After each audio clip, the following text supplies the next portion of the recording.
Hello, everyone. This is Jeff in the Rio Grande Valley, the southernmost outpost of the body of Christ in America. I wanted to tell you a little story. I was raised in Dallas, Texas. Now, being raised in Dallas, Texas, from the third grade on, I was in the Dallas Independent School District. And since I was a member of this district, I was able to go to Fair Park for field trips in the early 1980s and 1990s.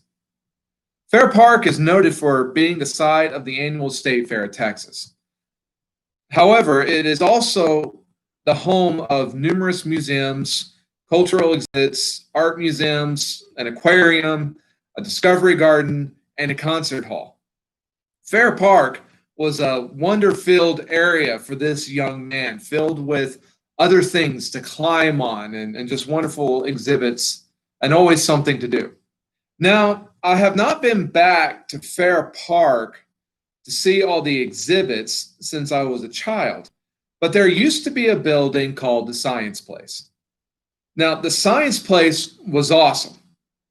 This was where the animatronic dinosaurs could be seen, not to mention the IMAX theater, tons of hands-on activities, gadgets, and apparatus to operate and to play with. I mean, for crying out loud, they had a room, and all of a sudden there's this blinding light, and you turn around in some way, the room took a picture of your shadow on the wall.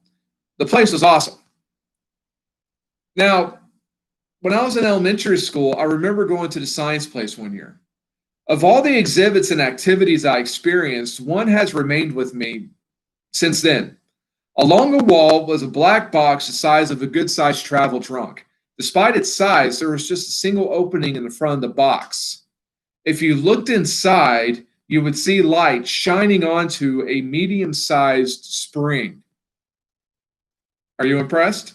Isn't this worth the price of admission? On the outside of the box was a sign that said, "Can you touch the spring?" I thought to myself, well, of course I can touch the spring. It's right there. So I reached inside the box and felt nothing. I took my hand out. I looked inside to make sure there was no way I could miss the spring, and then I reached back in. And again, I felt nothing.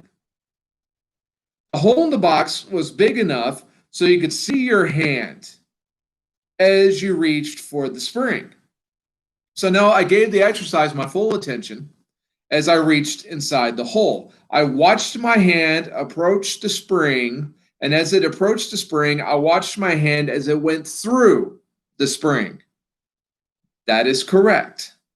The spring was an illusion. I could not touch it because the spring was not there in the first place.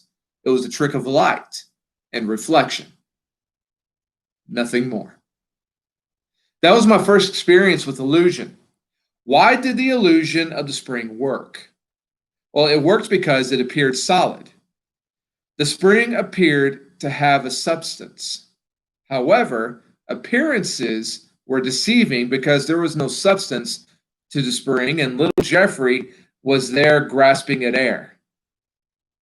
This kind of sounds like sin and temptation, doesn't it? Temptation. The sales pitch the devil uses to get us to think and act in ways contrary to God's righteousness. It can seem so real.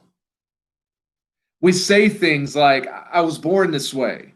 The devil made me do it. I could not help myself. This is who I am." There are other statements we could utilize, and maybe you are thinking of some others right now, but what are these really? These are statements an individual uses to justify their unrighteous behavior. More importantly, these are illusions that the devil uses to legitimize attitudes and behaviors as something of substance. However, the substance is not real. It was never real. It was nothing more than a trick of light and reflection to get us to fall. In teaching at the North Mission Church of Christ, and also in starting a Facebook group called Spiritual Defense. We spend time discussing the perceived reality of sin and temptation. Perceived reality, as in illusion. Illusions are not real. However, an illusion can seem real. If the illusion can appear so real, then how do we defend ourselves from it? We defend ourselves by smashing the illusions. Do we think our almighty, loving God would send us into battle without ways to defend ourselves? Do we remember the purpose behind God providing the armor of God? Ephesians chapter 6, verse 11 says, "Put on the full armor of God so that you can take your stand against the devil's schemes." Well, what are the devil's schemes? The devil enjoys lies, manipulation, con jobs, and the like. What do all these have in common? They all rely on the illusion to be effective. A large portion of the devil's influence on our lives is based on elements that do not exist or do not matter. It is just that the illusion is real to us.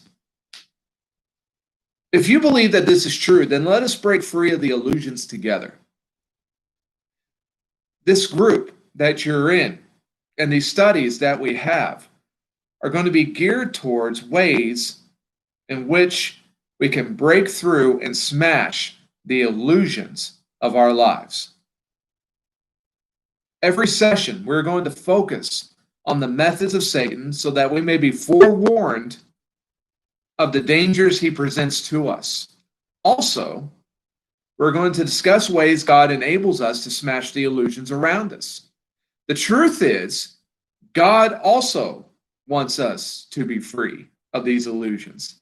Let us seek to identify the ways Satan has lied and manipulated us with these illusions and then smash the illusions. Our calling is to be a child of God, not a plaything of the devil. Blessings to you all. We're all in this together. Station.